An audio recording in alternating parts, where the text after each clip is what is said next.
आमच्या उल्हास माझा न्यूज चॅनलला सबस्क्राईब करा, बेल आयकॉन दाबा आणि पहा उल्हास माझाच्या बातम्या सर्वात आधी आपल्या मोबाईल स्क्रीनवर।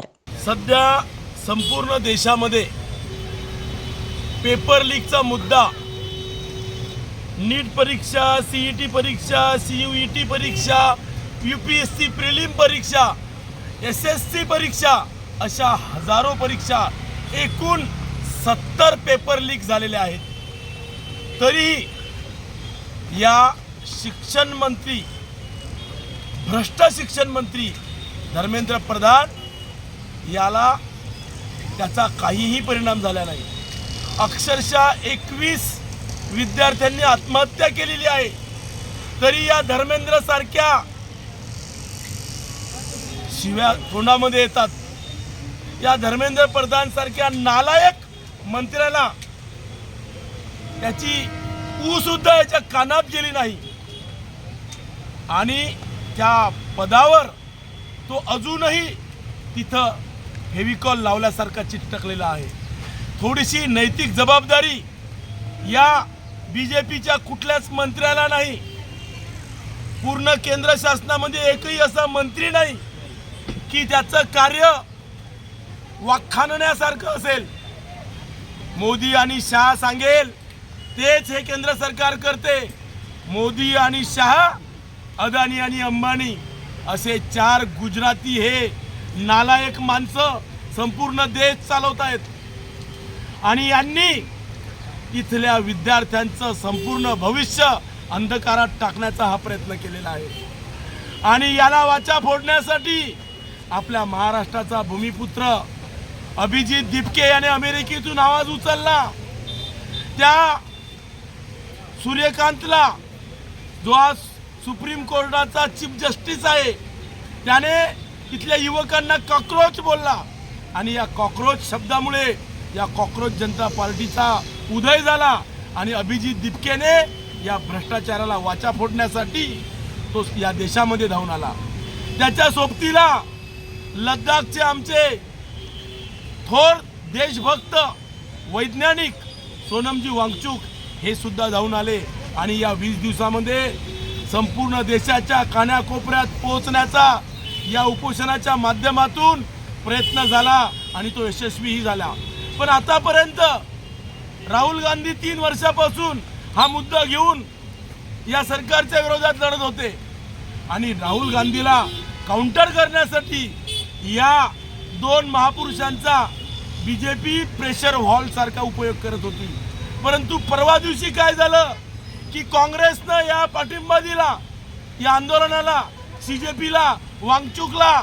मग मात्र या केंद्र सरकारच्या पायाखालची जमीन सरकली आणि यांनी या पावसाळी अधिवेशनापूर्वीच सोनमजी वांगचुक यांना बळजबरीने, जबरदस्तीने, हिंसेने, कट कारस्थानाने इथून जंतर मंतरवरून उचललेत आणि आज त्या सोनमजी वांगचुक यांचा साधा वैद्यकीय अहवाल सुद्धा त्यांच्या कुटुंबाला दिला जात नाही। आज त्यांना काय टॉर्चर केला जात आहे, त्यांना कोणती ट्रीटमेंट दिली जात आहे, त्यांना काय ऑलरेडी 2 महिने त्यांना तुरुंगात डांबलेलं होतं याच शासनाने। कारण नसल्यामुळे त्यांना सोडावं लागलं।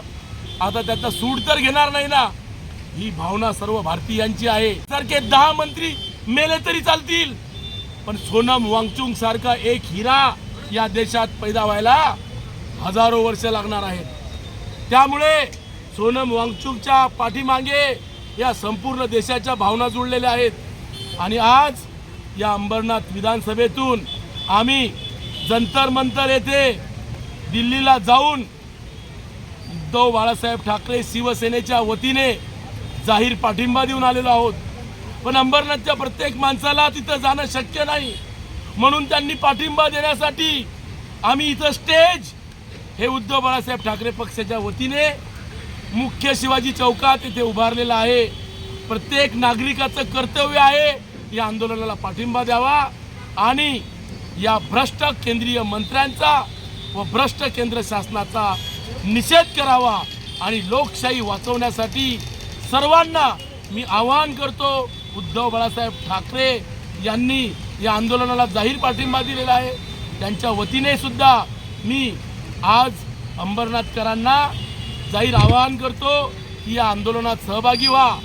या आंदोलनात सहभागी आम्ही होऊन 10 दिवस वाट बघणार आहोत. नाही तर 10व्या दिवशी मोदी आणि शहाचं पिंडदान आम्ही याच ठिकाणी करणार आहोत. जर या भ्रष्ट मंत्र्यानं पाठिंबा दिला, या भ्रष्ट मंत्र्यांना राजीनामा दिला नाही, तर आम्ही याच ठिकाणी मोदी, शहा आणि धर्मेंद्र प्रधानचं पिंडदान करून दशक्रियेचा मोठा कार्यक्रम याच व्यासपीठावर करणार आहोत. आज या ठिकाणी आम्ही सोनम वांगचुक जे कायदे शिक्षण तज्ज्ञ आहेत त्यांनी आणि आमचे भूमिपुत्र अभिजित दिपके यांनी जंतर मंतर या ठिकाणी उपोषणाला बसले आणि त्या ठिकाणी उपोषण करत असताना आज सोनम वांगचुक हे 20 दिवस उपोषणाला बसलेले आहेत आणि आज 20वा दिवस ज्या दिवशी झाला त्या दिवशी या मोदी सरकारने आपला कट रचून पोलिसांच्या वेशामध्ये म्हणजे डॉक्टरच्या वेशामध्ये पोलीस झाले आणि त्यांना सकाळी पहाटे या ठिकाणी ज्यावेळेस कोणी नव्हतं त्या टायमाला त्यांना उचलून घेऊन गेले आणि त्याच निषेधार्थ उद्धव बाळासाहेब ठाकरे पक्षाचे शिवसेनेचे आमचे उद्धव साहेबांनी देखील जाहीर पाठिंबा दिलेला आहे. काही दिवसापूर्वी त्याच्या 4 दिवस अगोदर आमची अंबरनाथची टीम जी डॉक्टर जानू मानकर अंबरनाथ विधानसभा प्रमुख आहे यांनी अंबरनाथले शहर प्रमुख आणि यांना घेऊन त्या जंतर मंतरला व्हिजिट दिली आणि त्या ठिकाणी देखील उद्धव बाळासाहेब ठाकरे पक्षाचा शिवसेनेचा तिथे झेंडा रोवून आले आणि पाठिंबा जाहीर करून आले आणि 2 दिवसानंतर या लोकांनी सोनम वांगचुक यांचा अशा पद्धतीने उचललं आणि लोकशाही पूर्णपणे धोक्यात आलेली आहे. आणि आज लोकशाही वाचवण्यासाठी तुमच्या आमच्या पोरांच्या भविष्यासाठी आज नीट पेपर जे फुटत आहे ते या धर्मेंद्र प्रधानसारख्या हलकट माणसाला देखील जाग येत नाही आहे. आज 20 विद्यार्थ्यांनी आत्महत्या केलेल्या आहेत आणि अशा आत्महत्या करून देखील यांना मुलांच्या आत्महत्या देखील कळत नाही आणि आपल्या जागेवर ठामपणे बसलेले आहेत. हे मोदी सरकारचा आम्ही जाहीरपणे निषेध करतो आणि धर्मेंद्र प्रधान जोपर्यंत राजीनामा देत नाही तोपर्यंत आमचं आंदोलन असंच चालू राहील. आज अंबरनाथ इथे उद्धव बाळासाहेब ठाकरे या पक्षाच्या वतीने सर्व अंबरनाथ आणि उल्हासनगरचे पदाधिकारी उपोषणाला बसलेले आहेत. हा विषय आहे दिल्ली येथे आमचे काही सहकारी उपोषणाला बसलेले आहेत. त्यांना पाठिंबा देण्यासाठी आमचे अंबरनाथचे सहकारी गेले होते. त्या काल परवाची घटना घडली. आमचे उपोषणकर्ते बसले असते त्यांना रात्री उचलून एका ठिकाणी डांबून कुठे हॉस्पिटलला ठेवले. त्या निषेधात आज आम्ही इथे बसलेलो आहोत. उद्धव बाळासाहेब ठाकरे या पक्षाच्या वतीने आम्ही जाहीर निषेध करण्यासाठी या ठिकाणी बसलो. आम्ही लोकांना जनतेला आवाहन करतो की बाबा आपल्या पोरं शिक्षणाचा विचार करा. आपल्या पोरांची शिक्षणं कशी होतील. इथे शिक्षण विकत घेतलं जात आहे, इथे पेपर फुटत आहेत. या सर्व गोष्टीचा आम्ही निषेध करण्यासाठी, या सरकारला हटवण्यासाठी, या सरकारचा निषेध करण्याचा आम्ही उद्धव बाळासाहेब ठाकरे या पक्षाच्या वतीने बसलेलो आहेत आणि आम्ही 10 दिवस आंदोलन चालणार आहे. त्या आंदोलनावर आम्ही लोकांना आवाहन करतो की तुम्ही आपली अमूल्य वेळ देऊन इथे हजेरी लावा. आमच्या उल्हास माझा न्यूज चॅनलला सबस्क्राईब करा, बेल आयकॉन दाबा आणि पहा उल्हास माझाच्या बातम्या सर्वात आधी आपल्या मोबाईल स्क्रीनवर.